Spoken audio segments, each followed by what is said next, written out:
जिस इंसान को कुछ टाइम पहले से कोई नहीं जानता था, आज इसी की वजह से पंजाब में 4 दशक बाद फिर से खालिस्तान की मांग की आवाज सुनाई दे रही है। और इस चीज के पीछे यही इंसान है जिसका नाम है अमृतपाल सिंह, जो कुछ लोगों के लिए पंजाब का नया लीडर है और इंडिया के लिए एक नया खतरा।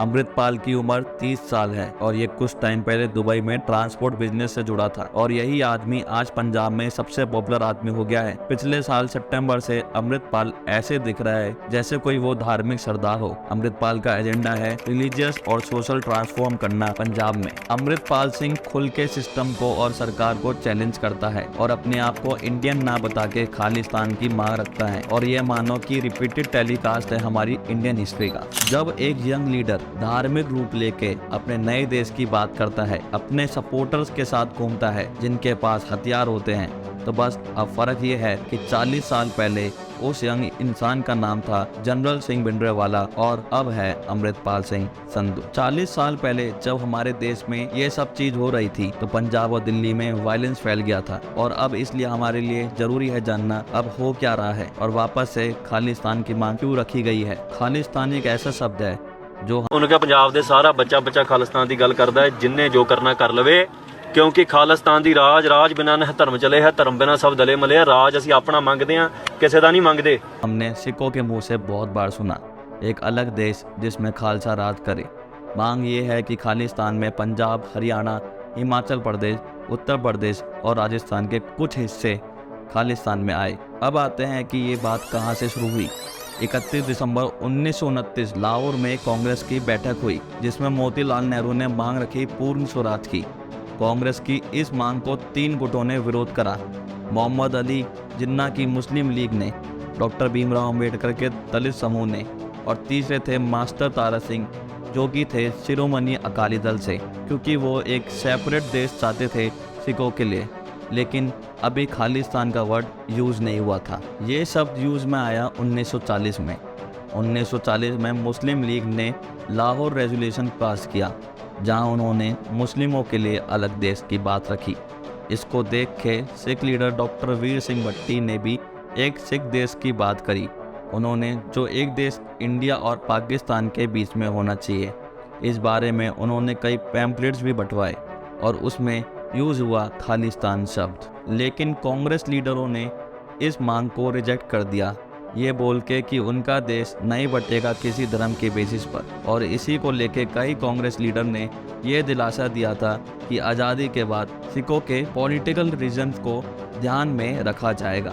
जब हमारे कॉन्स्टिट्यूशन बनाया गया, शिरोमणि अकाली दल ने इसका विरोध करते हुए बोला कि सिखों को इतने राइट्स नहीं दिए जा रहे जितना उनको बोला गया था। उन्होंने 2 मुद्दे उठाए, पहला होनी चाहिए और धर्म के बेसिस पर स्टेट नहीं बनाए गए। जब पंजाब स्टेट बनी थी इंडिया में तो उसमें सिर्फ 30% सिख थे इस स्टेट में। इस चीज को लेके शिरोमणि अकाली दल ने विरोध किया। उन्होंने ये कहा कि सिख ये संविधान नहीं मानते। आज़ादी के 19 साल बाद सरकार ने डिमांड मान ली और पंजाब को डिवाइड करके सिखों के लिए पंजाब बनाया, हिंदी स्पीकिंग हरियाणा बनाया, चंडीगढ़ को यूनियन टेरिटरी और कुछ हिल डिस्ट्रिक्ट को हिमाचल प्रदेश में कर दिया। और अभी भी सिख खुश नहीं थे इस बात को लेके कि चंडीगढ़ जो उनका कैपिटल है वो उन्हें हरियाणा के साथ शेयर करना हो। आनंदपुर साहिब रेजोल्यूशन को पेश किया जिसमें उन्होंने कहा कि सिखों की रिलीजियस पहचान और पॉलिटिकल पहचान अलग होनी चाहिए इंडिया से। ये सब चीज पेश तो करी लेकिन कुछ टाइम बाद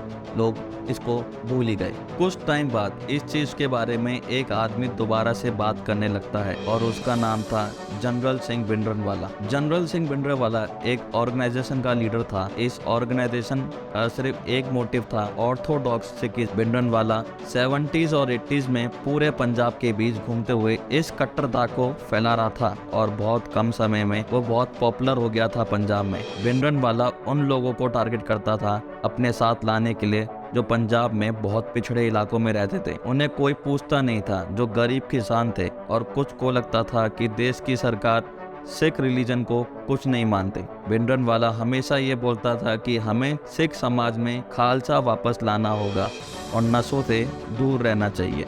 भिंडरनवाला ने हिंदूज को टारगेट करा और मॉडर्न सिख्स को, जो बाल कटवा लेते थे और जो नशा करते थे। खुशवंत सिंह, जो कि उस टाइम पे एक ऑथर थे, अपनी बुक में उन्होंने लिखा था कि भिंडरनवाला कैसे सिखों को बोलता था कि हर सिख को 32 हिंदूज को मारना होगा, तभी हिंदू सिख प्रॉब्लम ठीक होगी। भिंडरनवाला हमेशा ये सलाह देता था कि उन्हें अपने सुरक्षा के लिए हथियार रखने चाहिए। भिंडरनवाला को लगता था कि देश के प्रधानमंत्री सिखों के लिए एक युद्ध करवाना चाहते हैं। कई लोगों की मौत के पीछे भिंडरनवाला का हाथ था, लेकिन कुछ लोग उससे इतना डरते थे कि उसके खिलाफ कोई गवाही देना नहीं चाहते थे। 1982 में भिंडरनवाला और शिरोमणि अकाली दल ने एक धर्म युद्ध मोर्चा स्टार्ट करा। अनंतपुर रेजोल्यूशन को पास करवाना चाहते थे और उस टाइम की प्राइम मिनिस्टर इंदिरा गांधी ने इस चीज को सीधा मना करते हुए ये बताया कि ये इंडिया के खिलाफ है और वो इस चीज को बिल्कुल नहीं मानेंगी। इंदिरा गांधी ने 30,000 सिखों को अरेस्ट कराया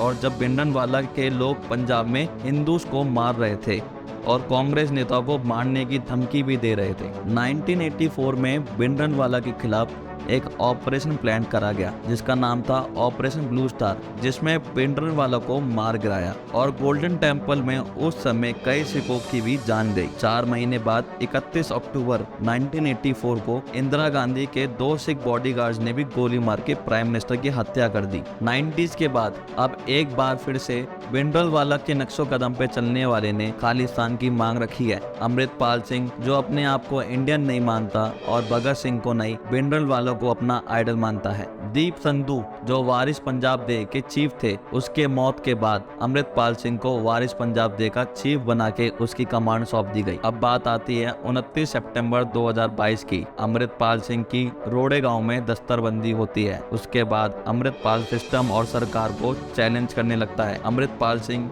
भिंडरनवाला के रास्ते चलना चाहता है।